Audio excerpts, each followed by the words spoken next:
Hi, everyone. Thank you so much for joining me today. Wherever you are, I see some of y'all in your car, some of y'all at home. So thank you so much for taking time out of your Saturday, because I know quarantine or not, your Saturday is your Saturday. So you want your Saturday to yourself. But I appreciate everybody for being here. I really want to keep this at an hour so that you can do whatever it is you want to do, because it's a Saturday, right? So Brooke is going to jump in real quick here. She is our technical person on the back end. She's just going to give us a few housekeeping rules, and then we're going to get started, okay? I don't know anything over here. Oh, Brooke, you're muted. There you go. Somebody's got to tell me how to take myself off mute. I'm also going to be letting people in on the back end. So I'll be looking around my screen, so I apologize about that too. I know most of us use Zoom by now, so we will just keep this real basic. But just in case you're new to Zoom or you're on a different platform, I'm going to mute some of this so we can hear. What we're going to do is just kind of go over the few basic principles of the form. When you look at your computer and your Zoom screen, down at the bottom, if you're on a touchpad, you'll have to touch your screen, or if you're using a mouse, shake your screen to let the control bars come to life. And what will happen is at the bottom of the screen, you'll see a mute button. And if you have other people in your house, or if something's going on, if you would mind to stay muted, please. And that way we can't hear the feedback, and we can all really concentrate and engage on Amy. I will be also doing that in the background as well. If I hear something pop up, I just might go ahead and mute you. Well, we'll go ahead and mute you at that time. The video button is right next to the mute button. So when you bring your toolbar back to life and you're down at the bottom of the toolbar, there's a video button, and that's how you turn your video on and off. So for those of y'all who have it on, I already know you know where it is. If there's something going on in the background, or if there's some reason you want to turn it off, then you can just turn it off, and that way you're not as distracting to everyone else. But when you keep them on, you can stay engaged. The chat button is right next to that. When you click, and for some of you, the chat button will be under participants. So you'll go to participants and then go to more, or just participants chat. And that's where you will see how to chat into the room. And I think some of y'all will be chatting questions, but Amy will go over that later. And then lastly, the view and how you see what's on your screen. There's going to be a lot of people in this event. There's a lot of people registering and going to join us, and there's a lot of thumbnails. So to stay really engaged and concentrated, you can concentrate on Amy, you can put speaker view. And where you're going to find that is at the top right corner of your screen. And then you'll have a choice to go between speaker view and gallery view. Gallery view, you can see everyone. Speaker view, you just see the person who's speaking. If you're on a tablet or a phone, then the way you navigate that is by totally swiping to the left. And that way you just keep swiping, and then you'll see everybody that populates. Okay, I think that's it for us, for me, excuse me. And I'll hand you back over to Amy. Thanks. Thanks, Brooke. Okay, everybody, thank you. There were so many people that signed up for this class. I was expecting maybe 20, 30, but no, there were 200 people that signed up for this class. So I want to tell y'all this, because that is one of the reasons for the delay in y'all getting your cloths. I had no idea this many of y'all wanted to learn about belly binding, but okay, we're gonna learn, so that's fine. Also, then there was just the issue in the email that I sent all out to y'all.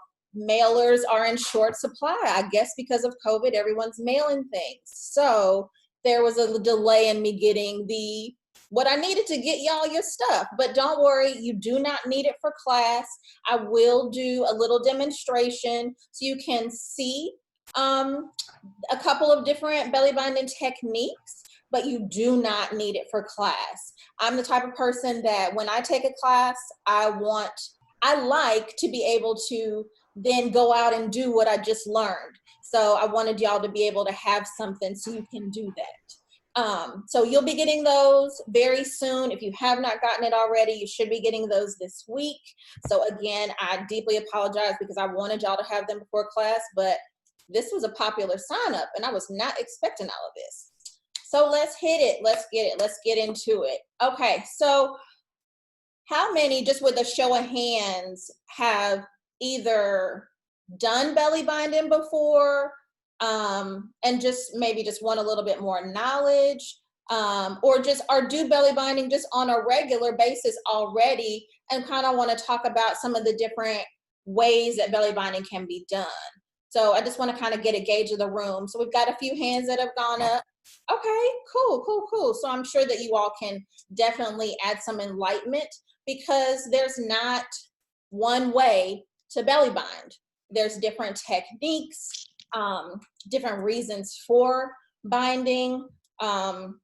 So, you know, just because I'm talking about one way does not mean that is the end all. So I just want y'all to know that.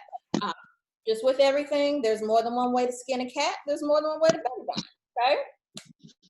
Let's talk about a little bit about the history of belly binding. Belly binding, I think when most people hear the term belly binding, we think of the Bengkung way of doing it, which is the Malaysian or Asian, mainly Asian style, where you see the knots kind of going up the torso. Definitely that is very popular. Belly binding has become more popular in the Western world, as we are always usually late for the popularity of things that the rest of the world has been doing for centuries. And usually that is the style that you see when someone is doing it. But of course, there are indigenous practices from all around the world that have been doing belly binding for centuries, and it is just as effective as the Bengkung style, okay? So in terms of other cultures, we have the Native American culture that definitely does a belly binding, that wonderful indigenous culture. Normally what they'll do in their practice is they'll do a, excuse me, a abdominal massage after work and applying some warm oils and some herbs to the abdominal area before wrapping. And then wrapping the belly up for normally up to 40 days. Again, belly binding can be done for longer. It can be done for shorter amount of times, but it's usually around the 40-day mark that belly binding is done. Then we have our Latin American culture. Again, another rich heritage. They use a cloth that they call a faja, F-A-J-A. And that is also wrapped around your abdominal area after an abdominal massage. And then on top of that, they'll put an ornate cloth around that in that type of a ceremony. Then we have our Japanese culture. They use a cloth called a sarashi, spelled S-A-R-A-S-H-I. The traditional Japanese culture would have their newly birthing person be still for up to 100 days. And that is their tradition in their wrapping process. I feel like the Native American, Latin, and Japanese way of wrapping are all very similar in terms of the style, the way that it looks on the body. So when we talk about the different styles, I'll show you the Bengkung style, and then I'll show you the other style, which is really kind of a mix of all of them. I feel like they're very similar, very similar. Then let's talk about the Indian medicine practice of Ayurveda. So if anyone delves into that holistic practice, we know our Indian counterparts do definitely do a belly binding with that. So I'll just briefly go over this and spell some things out for you as well. If you're versed in Ayurvedic medicine, then you've heard these terms before. If not, definitely jot them down so that you can look at what they are a little bit later. And yes, Lakeisha, Raja is the Latin American cloth. Yes, Baha, sorry, is the Latin American cloth. Thank you for answering that, Tawana. So with the Ayurvedic medicine practice, you have Vata, you have Pitta, and you have Kapha. Vata is kind of like your space and air. Pitta is in regard to fire and water, and Kapha is in regard to water and earth. Their belief, not necessarily belief, but the way that they practice or the reason for their belly binding is because after birth, the body takes on more of a Vata form, for lack of a better word, which means there's a lot of space and air. Because if we think about it in terms of birth, what happens after birth? So during the pregnancy, organs have moved into different spaces that they're not normally in on a regular basis. Your womb has expanded, your uterus has expanded, and then after birth, those things start to slowly kind of go back to where they used to be. And what do we have? Space. We have space, and we want to move your organs and your body back into alignment. So the body then takes on a more Vata, and again, that's V-A-T-A form. So doing the belly binding in the Ayurvedic medicine practice helps bring the body back into balance so that you are not having so much space, which helps with the healing, which helps with recovery, and just bringing your body back to its normal or desired state. Okay. Anybody have any questions about that in particular? I know those are some different terms that we may or may not say a lot or hear a lot. So I want to make sure if anybody had any questions that they could get those answered about that. We good? Okay, y'all. All right. Now, obviously, there is the African component. Everything comes from the motherland continent. But as we know, our African traditions are not typically written. They're oral traditions. So any of those, so you won't find a lot of written documents in regards to the African belly binding. Now, definitely across the diaspora, you have usages of belly binding or belly wrapping. Sometimes it's what it's called amongst the diaspora. But there's not a lot of written documentation. Now, the African process and wrapping is also very similar to the Latin, Native American, and Japanese style of wrapping. So we'll look at that as well. But do know that it's not just an Asian style of anything. Definitely our African ancestors were and still do wrap after giving birth. Give me 1 second. I want to answer some questions that I see pop through here. Hang on 1 second. Let me scroll back.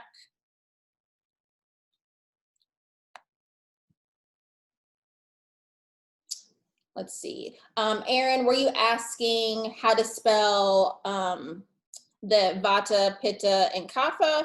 Or what? Just let me know what it is you need me to spell, and I will definitely do that again. And Michelle asks, I'm not sure if everyone can see the chat. Involution needs to occur for the womb. Does belly binding help that happen faster? Yes, it does. It does help that happen quicker.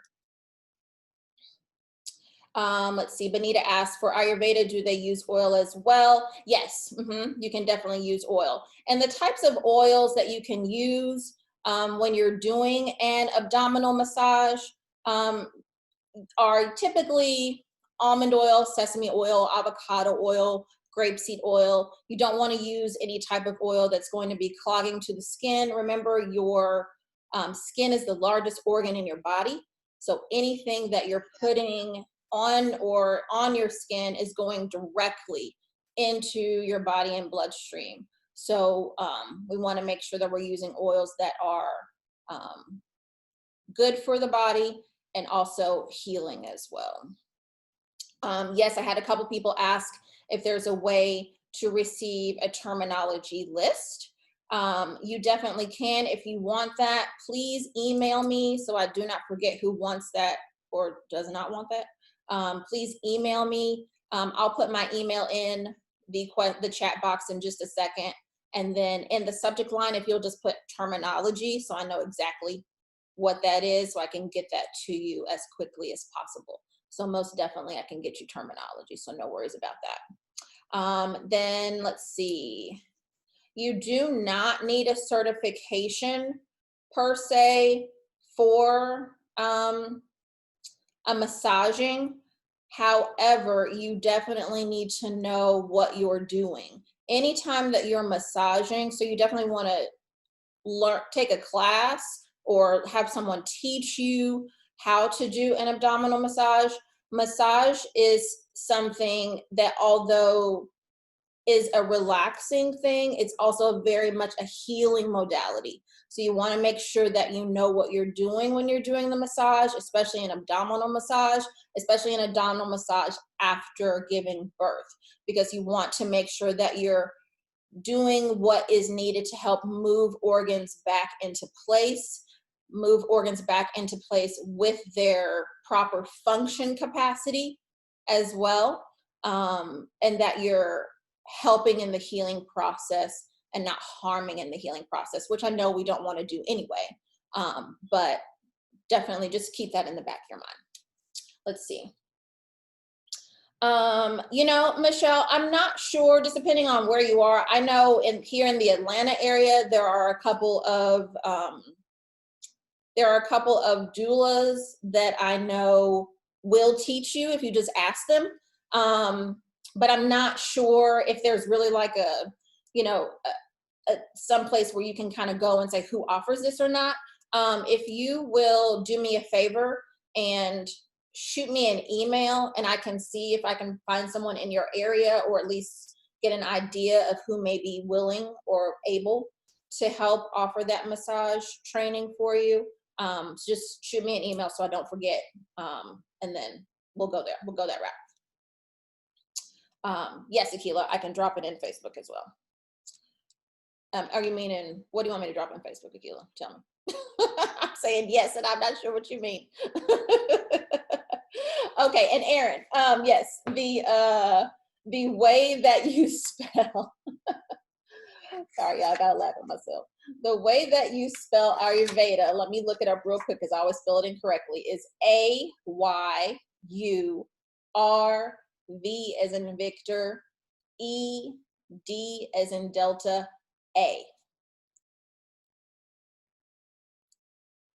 Okay, Keela, yes, terminology list. Yes, I definitely can. Definitely. All right. No problem, Erin.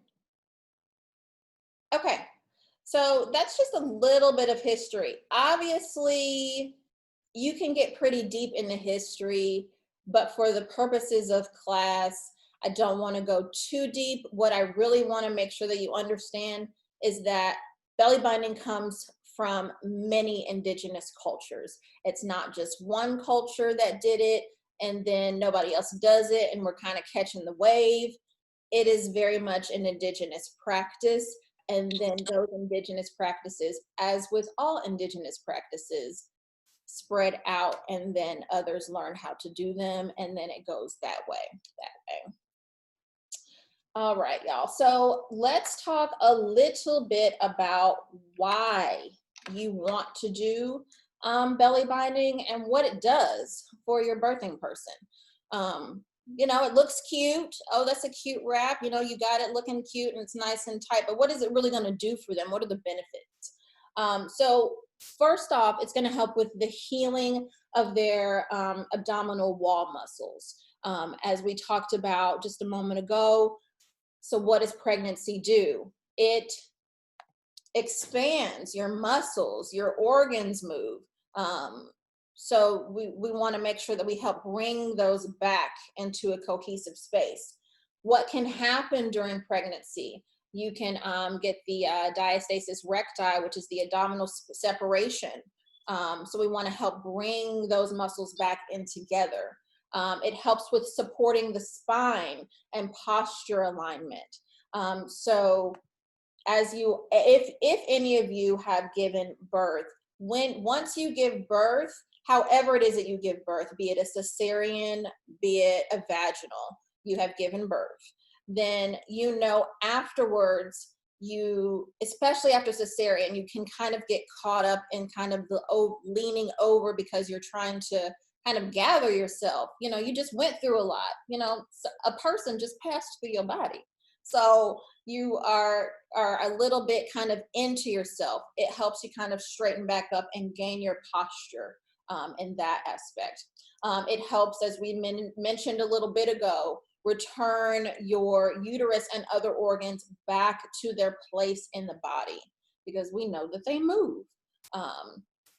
It'll help you reduce your lower back pain that you definitely will also or possibly have due to just pregnancy itself or the birthing process, whatever kind of birthing process that you had. You can definitely have some lower back pain.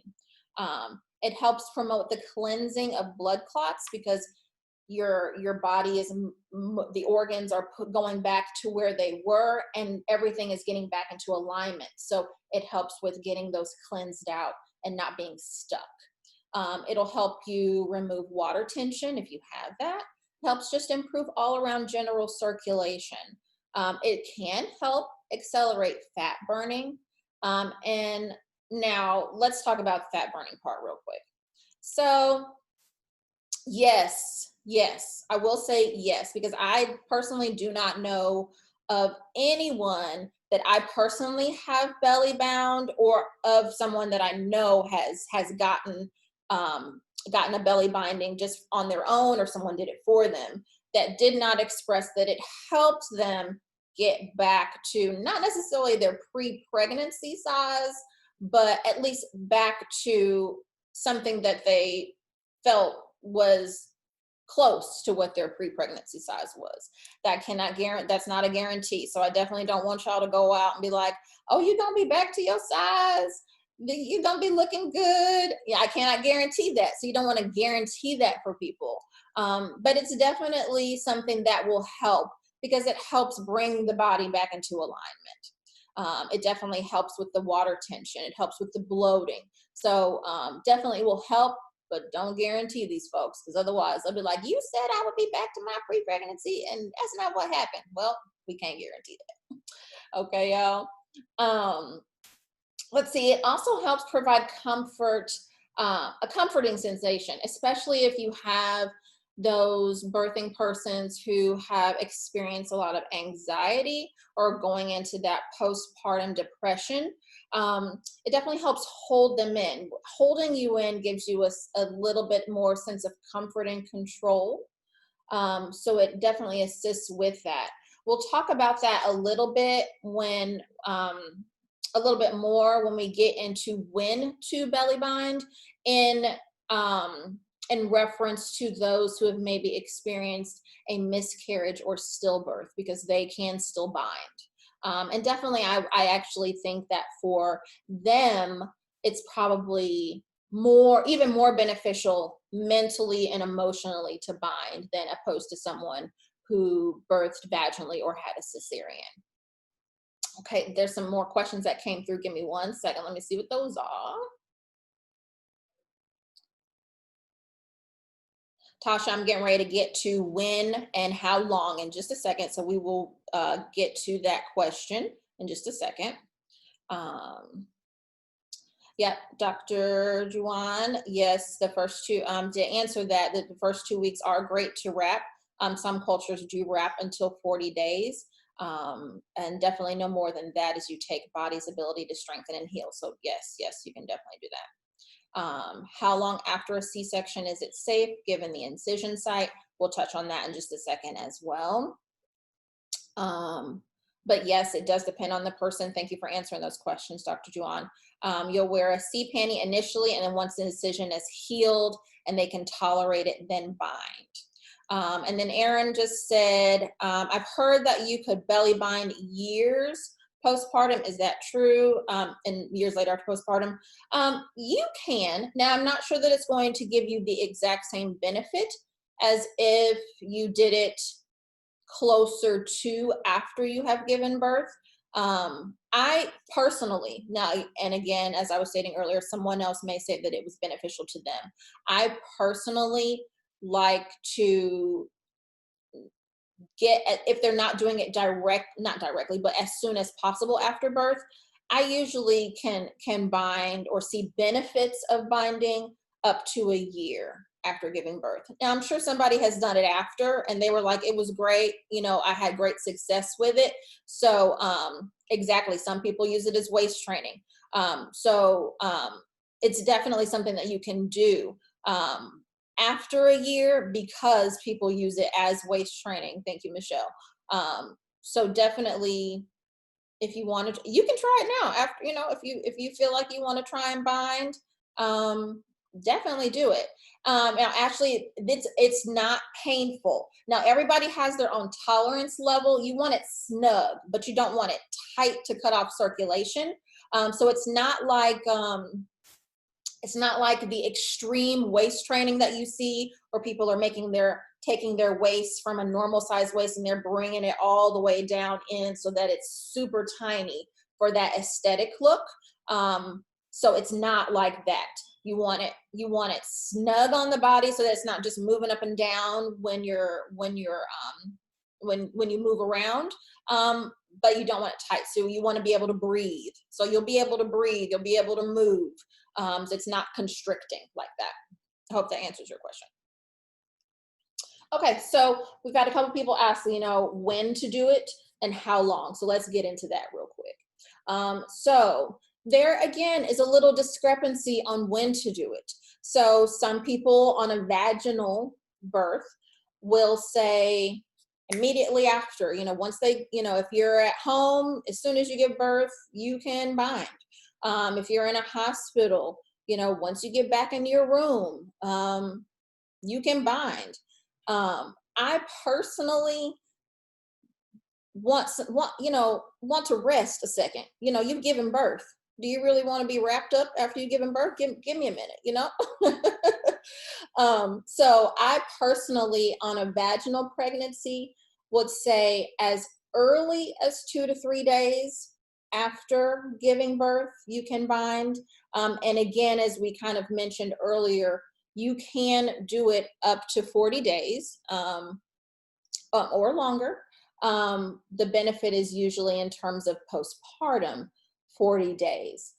You can wear the binding as little as 2 hours. Some people wear it up to 10, 12 hours, Again, you want to gauge your client, whoever you're helping bind, as to what they feel like they're comfortable with. Because again, we don't want this to be something that is super constrictive to them as well.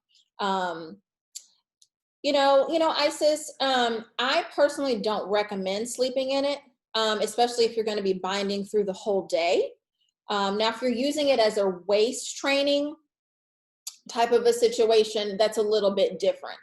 So if you feel comfortable in a waist training situation, sleeping in it, I don't think that that's wrong. But I personally just don't. I personally wouldn't sleep in it, but that's just me. So I wouldn't say that's a wrong thing to do if you're comfortable in it. In a postpartum situation, I I would tell them not to sleep in it so that their body can, they can rest a little bit from that binding. Is binding beneficial during pregnancy? Now, you can do a type of binding during pregnancy. And for those, if you're going to do that, if you have someone, sometimes baby or babies can get heavy. So they cause a lot of problems in terms of motion, being able to move. And if you can bind to help lift that belly up just a little so that there's a little bit more of a comfort measure there, you definitely can. You definitely can. It's not something that you're going to do tight. It's more of just something that's snug. And so that it's a more of a comfort level for them. But that's a very good question. Very good question. In terms of a cesarean, I have seen binding done as little as 1 week post cesarean, a week to 10 days, if there was no complications during the cesarean. But as someone asked earlier, I definitely feel comfortable once that incision has healed to bind. That way we know that everything's okay with that incision, and then we can go ahead and proceed with the remaining healing process. Let's see. Someone asked, yeah, you can definitely, that's definitely Shantara. She said she wore her rebozo as a binding agent to lift her belly during pregnancy. Excellent. Yep. That was perfect reason. Perfect. And I'm sure that it helped kind of alleviate some of that pressure and give you a little bit more comfort, especially during those last few months when it can get to be a little tough on your body. Now, in terms of a miscarriage, if they are comfortable, they can bind immediately, almost kind of the way that some will do a vaginal delivery. There's other aspects that you're going to need to explore with that, because obviously that's a loss. So they may need some time to kind of deal with that loss, but they still are going to go through some postpartum. So you want to be able to assist them in the binding, especially depending on how far along they were in their pregnancy when the miscarriage happened. So you want to make sure that you are sensitive to that in a emotional and mental capacity, and then you can definitely assist them in binding to help their body return back. And again, with that situation, definitely I think binding helps a lot more on the emotional capacity, because it helps to hold them in, and holding them in is very much a healing process, if you understand what I'm saying there. If it is a stillborn, I would go with the same guidelines depending on how that baby had to be birthed, as a vaginal or a cesarean. And the process is not any different if you have a miscarriage or a stillbirth. But again, you want to make sure, because there's that added component of a loss, that you're handling that emotionally for your birthing person as well. Okay. Give me 1 second to answer some more questions. How long should one wear it? So in terms, Benita, in terms of how long you should wear it, it depends again on your comfort level. A lot with belly binding is going to deal with comfort level. You can wear it as short as a couple of hours, 2-3 hours. And then if it starts to get a little uncomfortable for you at that point, then definitely you can take it off. Some people wear it for up to 10-12 hours a day. As the day moves on, if you start to feel like, or your person that you're binding starts to feel like it's becoming more restrictive, then I definitely suggest to have them take that binding off and just let them breathe a little bit. So depends on their comfort level is really the answer for that. Let's see. So Ida, so post C-section, they gave you a big elastic belt to help with comfort at healing. Wouldn't that be similar to binding? Yes, definitely. Very similar to binding if you received that. Yes, yes, yes. Oh, my pleasure, Isis, my pleasure. Because I don't, and let me actually address that real quick, Isis. So thank you for posting that. She just said, thank you for covering loss. I don't know that everyone on this is a doula. So I'll say that, or a birth worker. But I do know that a lot of times we get caught up into talking about birth. We sometimes forget to discuss or take that time for those who've experienced the loss. There are a lot of people who've experienced a loss, be it stillborn or miscarriage. I have one child who will be 19 this month, and then I have two that decided to stay in the spirit realm. So, it's something that a lot of people have experienced, but does not get addressed as often as I personally would like for it to get addressed. So just remember that if you are working in that capacity and supporting your birthing people in a miscarriage or loss, you're definitely much needed. It's definitely appreciated for the work that you do, because going through a loss is hard. You're excited about giving birth, you're going to have a baby, but then, whatever that reason is, that is not the case. So there's just a lot to unpack there.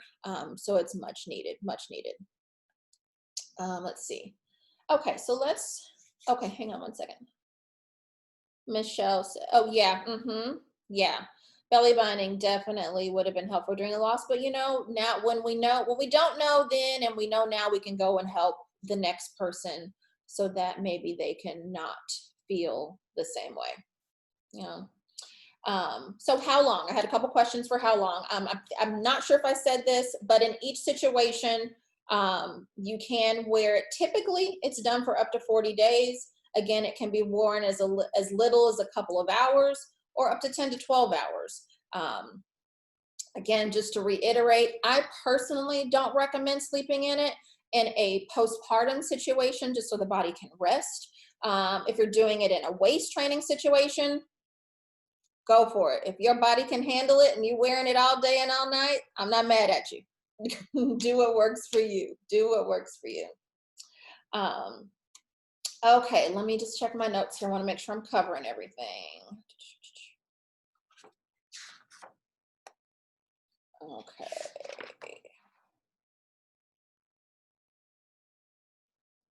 Okay. I want to kind of back up and talk about the abdominal massage again. I don't know if we have any herbalists that have jumped in, but you can, along with the oils, you can definitely add in some healing herbs. So if you run along those lines and you like using herbs in your practices, definitely add those in. Is there anybody who does do any type of massage that puts herbs in? What kind of herbs do you use? And while people are typing, I'm going to answer some questions. Under what circumstances would you wear belly binding short term for a couple of hours? I think that's definitely more along the lines of comfort level.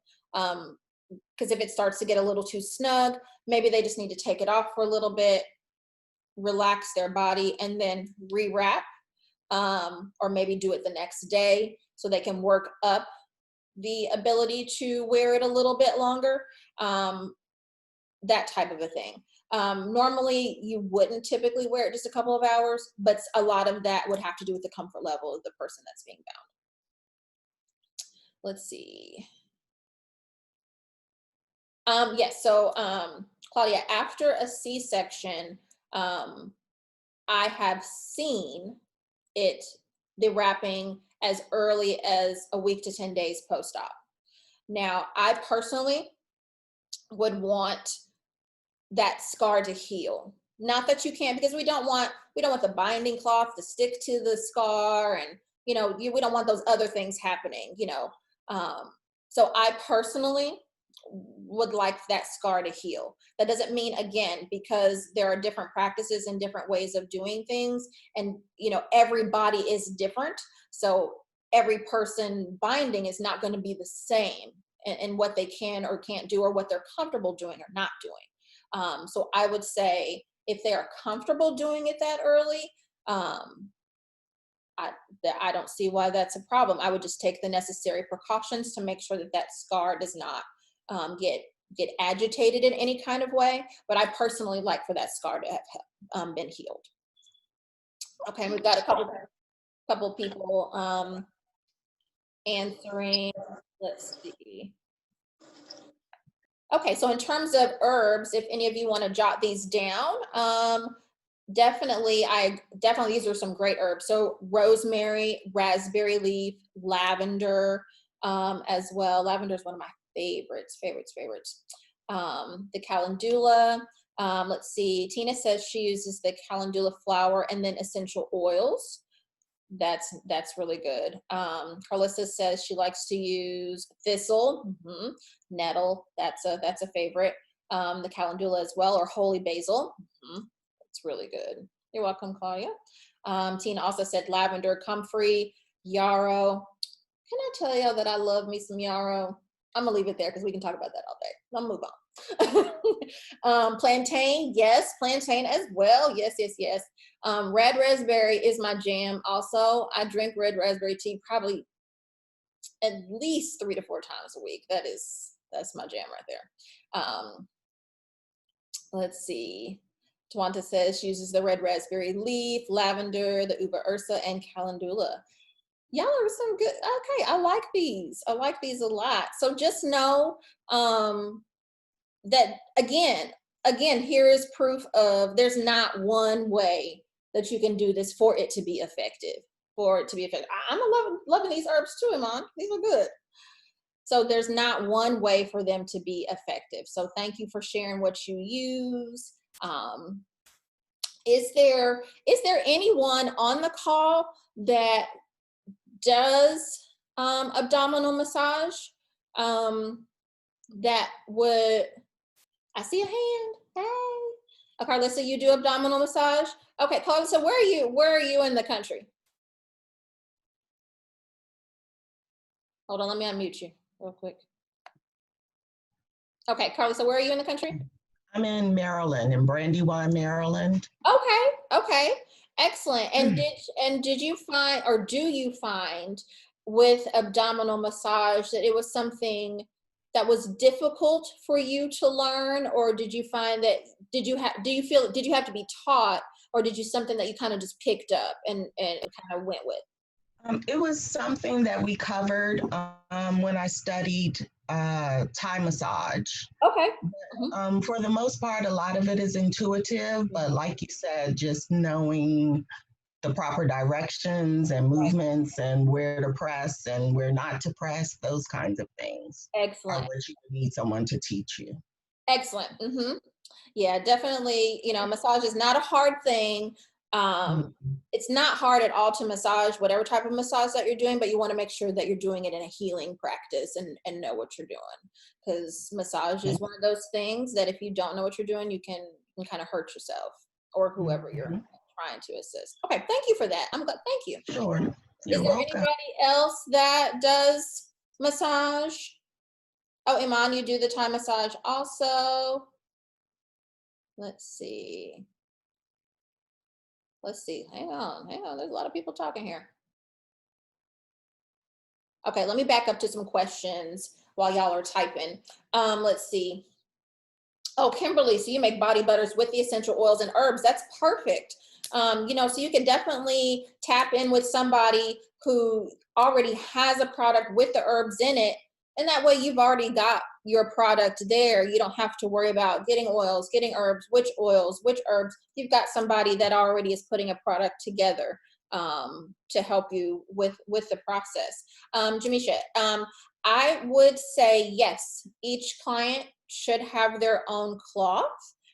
And that's just for a couple of reasons. One, it's going around somebody's body. So, you know, cleanliness factor. Not saying one person is cleaner than the other, but especially in light of the kind of times that we live in, we just want to make sure that everybody's got their own stuff. You know what I mean? Let's see. Carlissa, you might have some people who want to take a class with you, girl. and Iman does it too. Iman, where are you in the country? Put that in the chat. Okay, let's see. So Naija says, I don't do massage, but I make a balm for my moms who wish to bind. So there's somebody else. I know Naija's in the Atlanta area. So if you want something that's already put together, then there's another contact for you. I firmly believe in, if you don't have it yourself, then, you know, as doulas, we have to have our bag of tricks. You know, we don't know everything all the time, 24 hours a day. So if you've got somebody you can refer to, boom, you got it. You got it. Let's see. Okay, Naija, I'm glad that you pointed out that you have a practice cough that you use with your moms, that but you gift them their own as part of their postpartum practice. In a few minutes here, we're going to talk about how to add belly binding into your practice. So we'll talk about that as well. That's definitely a good idea. Oh, listen, everybody wants to take your class, girl.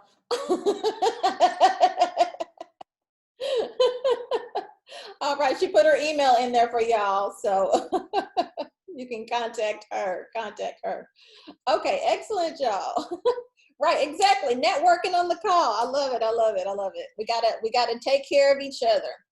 Okay, so how do we add it to our practice? So if anybody in here is just birth only doula or birth only birth worker, you can definitely still add it into your practice, because I just recently stepped away from birth. I'm focusing more on fertility, postpartum, and the healing modalities. I'm also a Reiki practitioner as well, so I'm focusing more on the healing side of birth. But just because you only do birth does not mean that you cannot bind. When I was doing births, I always still came to see my birthing person after they gave birth at least once, just so I could check in on them. And that could be a time that you add the binding in. As we all know, we all plan for the birth, but a lot of times we forget about postpartum. So this will help get your clients in the mindset of, I need to do something to take care of myself after I have this baby, however this baby is had, be it cesarean or vaginally. That helps them get in that mindset of, my body has to do some healing after I've gone through this process. So you can definitely do that as a birth-only doula. If you're only a postpartum doula, then obviously, yes, you can throw this right on into your repertoire. Whatever it is that you do for postpartum, you can add that in. Definitely add that in. That's an easy add-in. As soon as you give your clients the benefits and let them know what that belly binding is, if they don't know, I'm sure that's something that definitely they would be willing to have you add in and assist them with. Definitely. Obviously, if you do both, you're right in there. You got it. You can do whatever you want to do. Then there are, if you participate in closing ceremonies or sealing ceremonies. So if you don't know what a closing or sealing ceremony is it's usually a traditional indigenous practice. After birthing person has given birth, there is a ceremony for them to close the body. Because as we know, after you've given birth, the body is open. You've just opened up a lot in the body. So we want to help close that back in, which is what belly binding does, closes the body back in. So if you offer that type of a service, or participate in those types of service, as an excellent time to do a binding there, so that they have that experience in the closing ceremony. Let me get some questions answered. Hang on one second.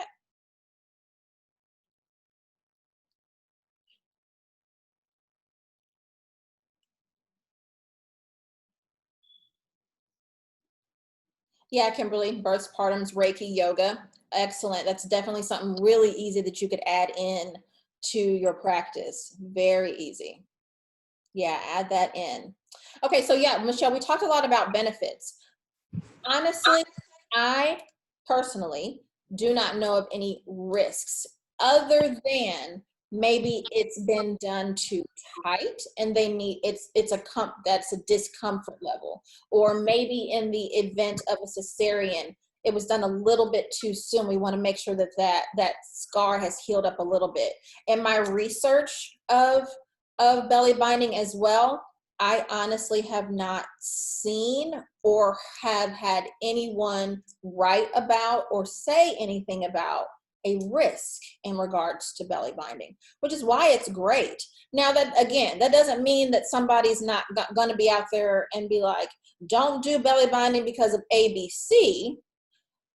But I personally have not seen or heard or had experience with anyone who has had an adverse reaction to belly binding. The only thing that I would say to be definitely careful about, though, is that if you're going to be using herbs or oils of any kind, that you make sure that your client is not allergic to anything that you're using. So that would definitely be key.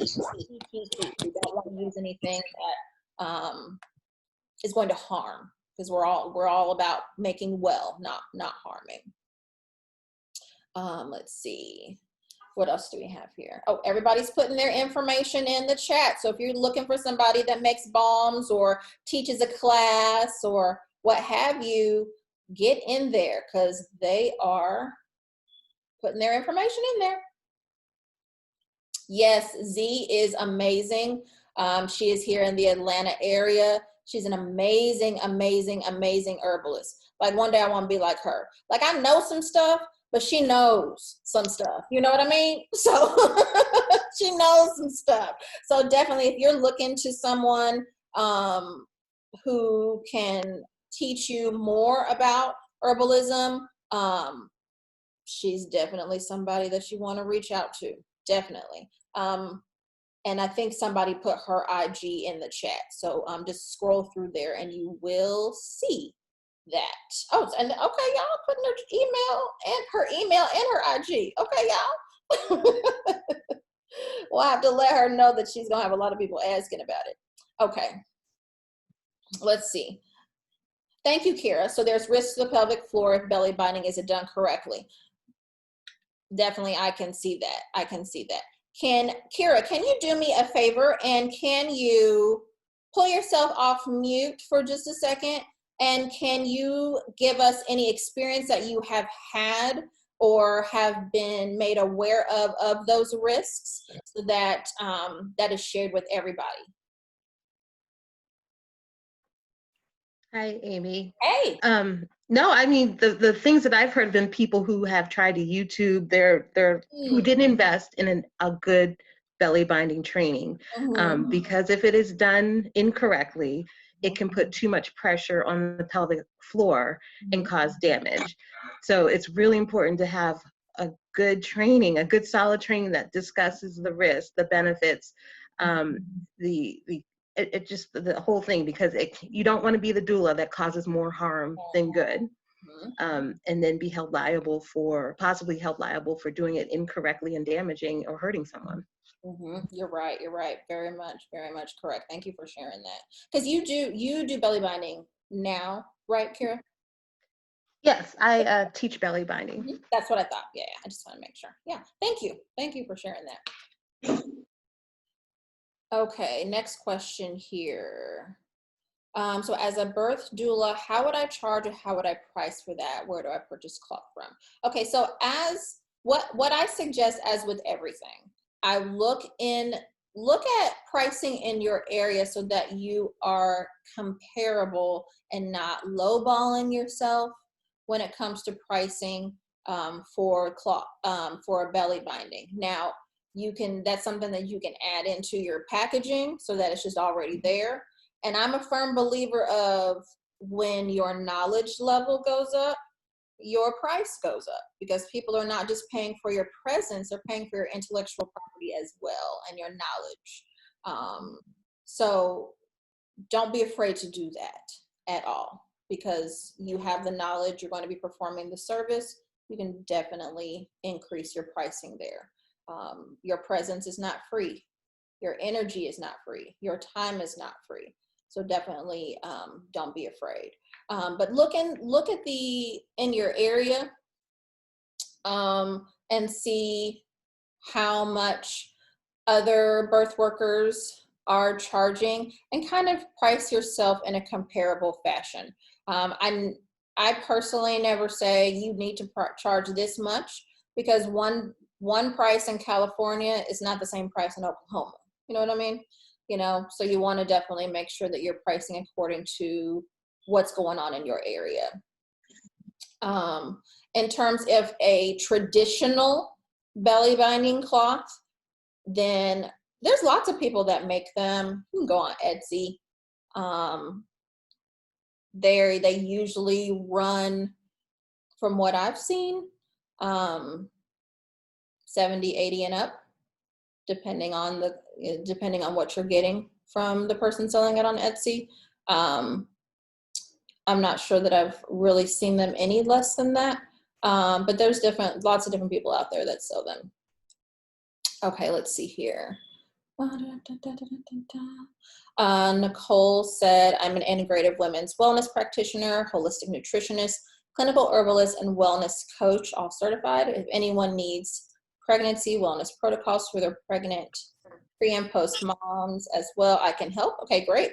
Yep, so you got somebody else who can add to your doula list of people you can reach out to.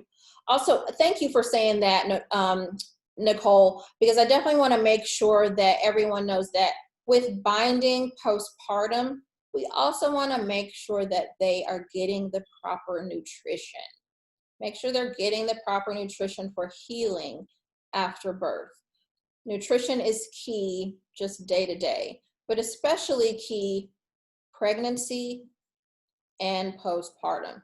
Do not let your clients forget that they need to have proper nutrition postpartum. Whether they're nursing or not, they need to have proper nutrition for healing themselves, and then also just keeping their energy up for a new baby. Let's see.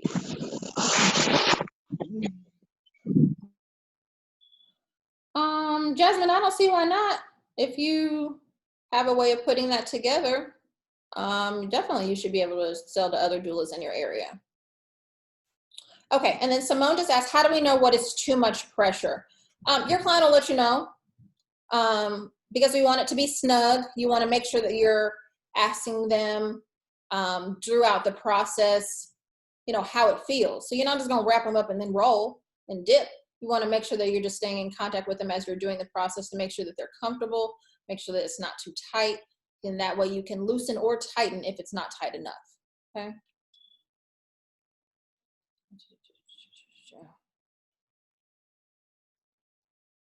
Kira, you're in North Carolina?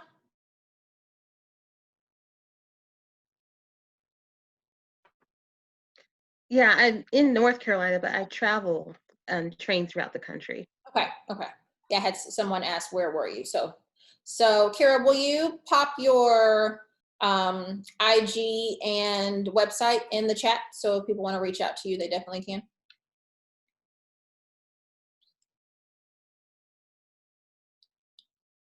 Okay.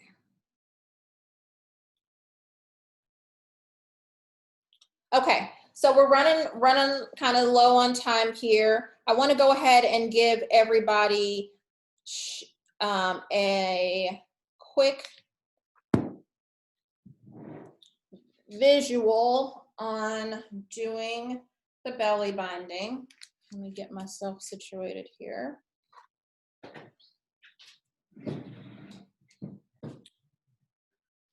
Okay, can everybody see me? Okay. Okay, so I'm gonna do a couple different types. This is just some cloth. I had some leftover cloth that I have. Again, you can use a cotton or a muslin cloth. You want the cloth to be something that's breathable, something that maybe has a little bit of stretch, not anything that's just gonna be like, woo, but has a little bit of stretch to it so that it can move with your client and they can breathe in it. So the first way that I'm going to show you is going to be something similar, more similar to your African, Latin, Native American style binding. Again, as we stated before, there's not one way to bind, but you want to make sure that it's becoming effective. Let me move this out of the way. So I don't think I have this tied the right way. Let that go. So what I'm going to do here is I'm going to start with my cloth kind of in the hip area. You want to be around the cervix area to start because we want to hold your client in, okay? So with this, your client may not be standing, so it may be easier for you because they'll be laying down. So bear with me because I'm standing and I want to try to get this together for y'all. So I'm going to bring this around and you're going to bring it around 1.5 times, okay? So there's 1, and I'm bringing it around, and your cloth is flat. So 1.5 times. Then I'm going to kind of secure it by twisting. You can twist either way. This is just more comfortable for me, twisting. That kind of locks it in right here.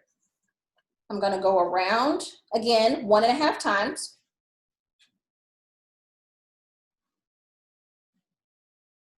And you're coming up the body,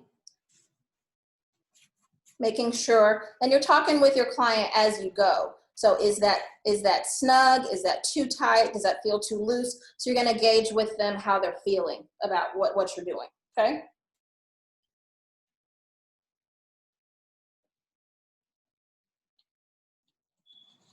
Okay, so that's 1, and then here's the half. Bear with me, I'm stepping over the cloth as I'm going around.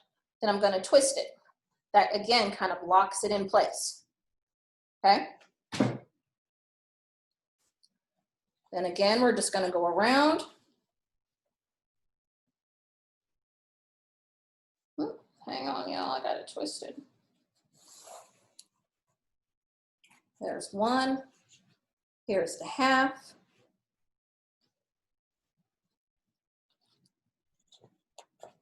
Twist it to lock that in place, okay? Then what's nice about this way, once you get to where you're stopping, give it a good tuck in to that area. Make sure that it's snug but flat as possible in this kind of a style. And that's how you do that one. Very easy, very quick. It's not something that takes a long time. Just remember to go around 1.5 times, twist to lock it. 1.5 times, twist to lock it. So really easy to do. But the key is you want to make sure that you're right around the hip area, that you've got them snug here, the top, not like down here, but like the top of your hip area to bring that in, okay? Uh-oh, somebody got kicked out. Hang on.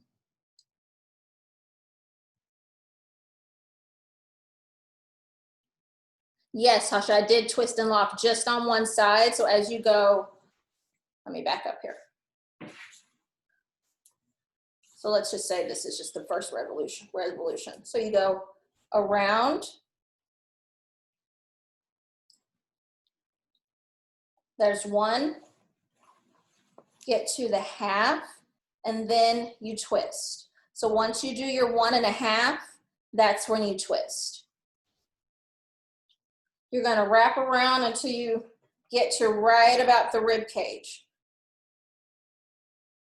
Again, this is just some leftover fabric I had, so this is not as long as a traditional cloth, okay? This is just some extra fabric that I had. Okay. So this next one is going to be what you typically see in terms of wrapping. It's going to be the Bekung style. If you're doing it on yourself, can't see me. If you're doing it on yourself, you're going to have your short piece. I usually bring it up to about here, and then I bring it down. You're going to need this piece to wrap down to about my cervix area, okay? Because that's where we're going to start wrapping. I'll tuck that here, right here, in my neck, just so I have that secured while I start my wrapping process, okay? So I just have it up here for the moment, okay? I'm gonna bring this back down so you can see. All right. So again, we're gonna start here. We're gonna begin our wrap behind the body. It's okay if you don't feel like this works out the first time. Do it a couple times. You'll get, it just takes practice. I do it sometimes and I feel like I don't get it right on the hip where I want it to be. So that's okay. Don't beat yourself up about it. It's not difficult, but you just want to make sure that you practice, you can get it where you want to be, okay? Okay, so I've got it around. Remember your short piece that I'm holding here. I'm going to take that and I'm going to wrap it around. So depending upon which way that you went will depend which way you want to wrap. I went from my left to my right. So I'm taking my short piece and I'm wrapping it. It's kind of like a little knot, sort of, just wrapping it. And then I'm going to bring this short piece back up to the top so I can hold it again, because we're going to have to go around, okay?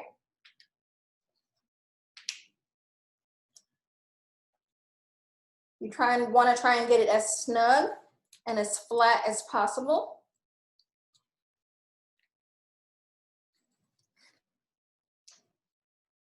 All right. Then we're going to go around again.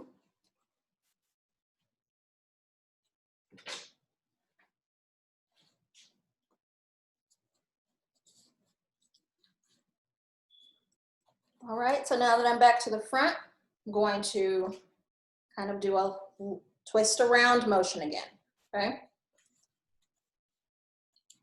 Bring your short piece back up. And it's okay if you feel like, oh, that's not tight enough, or I didn't do that right.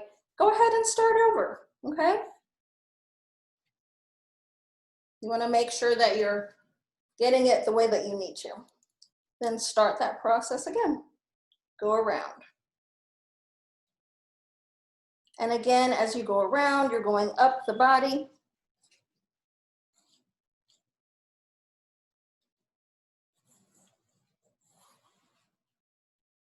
And you're making those little like knot-like pieces that you see in the front, okay? So twist again. Bring your short piece up. Take your time. There's no rush when you're doing a belly binding. No rush at all. Just broke my nail. And then go around again. And you'll continue to going around until you get up to the rib cage area, okay? Now, if you're using this as just a waist training situation, like for yourself, you may just want to do kind of where your pelvic bone is up. You may not want to do all the way down to the top of your hip up, okay? So depending on what you're using the binding for will depend on where you want to start. But make sure the keys, you want to make sure that it's snug, again, not tight, that you can breathe, not that you're constricted and you're stuck, you know what I mean? But then you can move. You don't want to be stuck in one position. And that is the key there. Again, no need to rush, no need to feel like you gotta do it extra fast. You want to make sure that you're taking your time and wrapping up, okay? Okay, hang on 1 second. Let me get some questions. Oh, I'm sorry, guys. It is over 12, so give me 1 second. Let me go through these.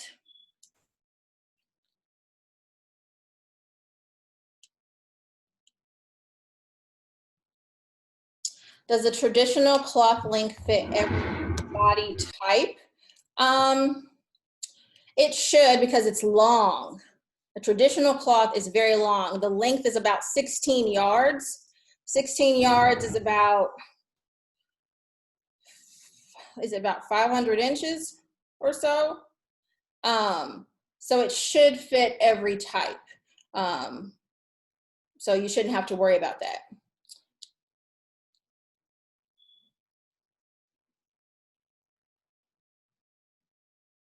Oh, nice, Erin. So she was saying that her great-grandmother used to bind all of the women in the family. When she did, she put a dollar coin in their navels before binding. That is still a practice, yes. Yes, it is. Yes.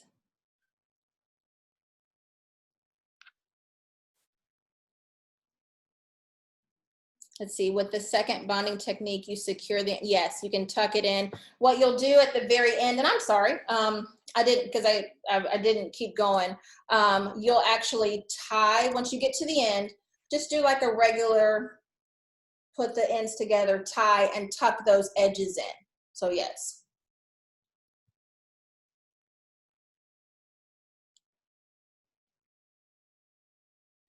Yes, Nikita, that's very much an indigenous practice, among other things, with the dollar coin, yes.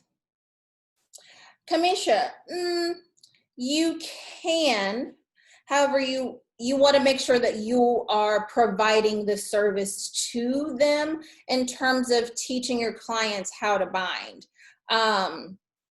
Because you want to make sure that they're coming to you for future binding. So you don't want to just be like, this is how you do it, goodbye. You know what I mean? You want to make sure that you're doing it for them and you're explaining the benefits. Again, it's not hard, but it's harder to do on yourself. As you were seeing, like for me, it's harder to do it on yourself because you have to get in the right position. You have to try and secure it. You know, you're doing it by yourself. So for you doing it for them, that is an extra added benefit. So definitely, I would say not to teach them. You're showing them what you're doing, but you're the one who's administrating the binding.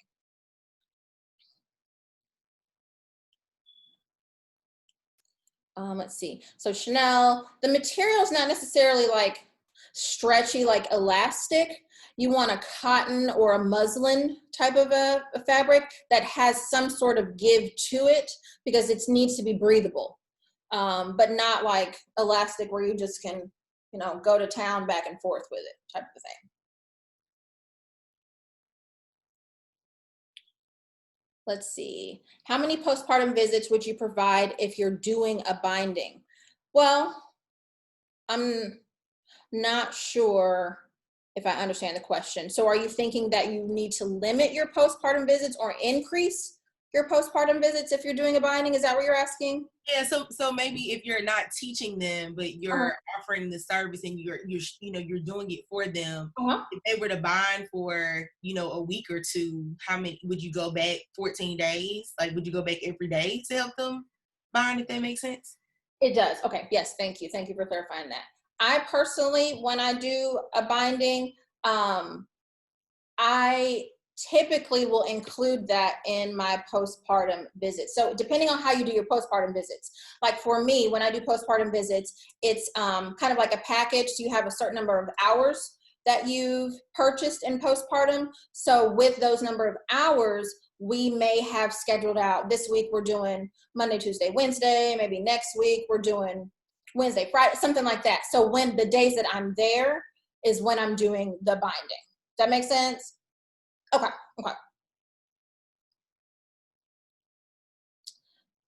Good question, Kay. She said, would the abdominal massage happen each time or just in the initial bind? I don't think that it will hurt to do it each time, but you also want to gauge where your client is in their healing process. It may not be needed each time.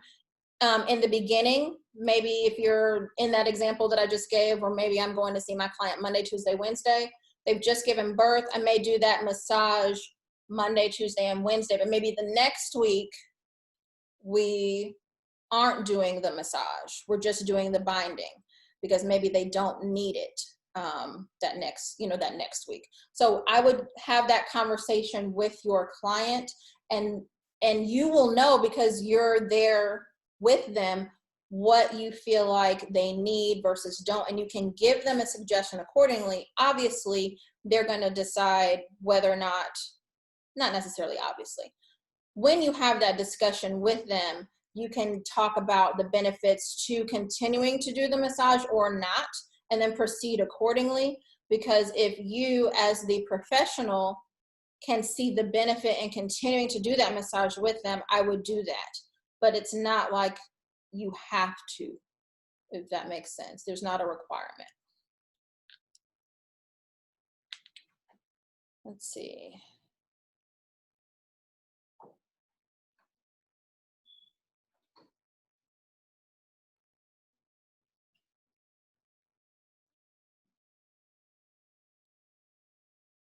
Okay, so just to reiterate, Mercedes, they can wear that binding for as little as a couple of hours, or if they're comfortable, they can wear it up to 10, 12 hours. Now, I personally try to keep them in like a day's range, so maybe like 7 to 8, but people can wear them for as little as 2 to 3 and up to 10 to 12. You know, again, that's something that you want to gauge your client on and make sure that they're comfortable, okay?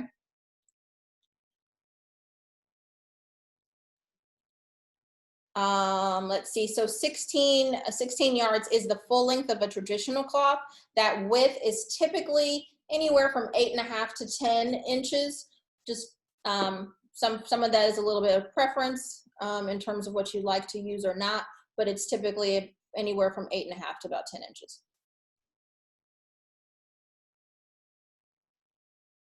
Tina, good question. If you're providing belly wrapping to you, wrapping, is there someone else to help you with the baby or other children in the home? There may not be. So it may be a situation where you're wrapping if baby's taking a nap. So you could have, multiple scenarios in that. If there's older children in the home, obviously maybe they can help with the baby while you're wrapping, but that may not necessarily always be the case. Okay, y'all. We have gone over, and I'm so sorry. I feel like we need to talk more. I know this was kind of a quick overview, not as deep and delving as we can go, but I wanted to make sure that you all had a good overview and a little bit of an example of what belly binding is, the history of it, and what it kind of looks like. Again, this has been recorded, so if you didn't get all the things jotted down that you wanted to get jotted down, or just want to review something, please email me. Let me put my email in the chat right now. Ooh, wrong email.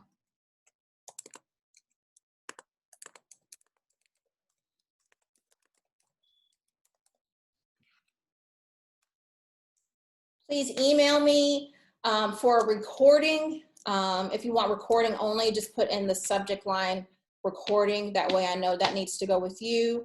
If you specifically just want terminology that we talked about, please put that in the subject line so that I know exactly what I need to respond to for that. Good question, Amanda. Amanda said, are there any belly binding videos? I can get that to you. There's lots of belly binding videos on YouTube, but I definitely, I can send you ones that I would suggest. There are some people who are just willy-nilly out there doing belly binding videos, and you probably don't want to watch them. Then there's some other people who I have learned a great deal from that I would definitely say are trustworthy. We've also got some people on the video here who teach, so if you want some deeper instruction than what we could address today, definitely they are available to you, as well as any of the other networking that we talked about today. So if you have any questions, please do not hesitate to email me. Again, my email was put in the chat. You will get a recording if you like it, or if you need terminology, you can like it as well. You can send that to me and I'll get that to you as well. Again, thank you very, very much for signing up for the class. In no way, shape, or form did I think that there was going to be this many people who signed up. It was kind of crazy. It blew my mind. I was not expecting it, but I appreciate it. Thank you for signing up for the class. Hopefully we can chat again soon. You have my email. If you need my Instagram, it is tattooed.doula. I'll put that in the chat as well if you need to reach out to me in that modality also. I'm probably going to get to you a little bit more quicker via email, just because you know how IG is. If we have never chatted before, sometimes those messages get lost.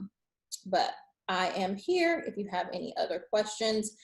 Yes, I can post. Somebody asked me something about posting something in the NVDA group. Will you message me on Facebook, just so that I do not forget, and then I can get whatever you need posted in the group as well. Okay? Thank you again so much. It's a Saturday. Thank you for taking time out of your Saturday to be with me. I appreciate it. It's not something that you have to do. And it's Saturday. You could be doing something else. So I appreciate it. Y'all have a great day, a great rest of your weekend. Remember to stay safe, be healthy, get your vitamin D outside still, but be careful out there. Have a great day.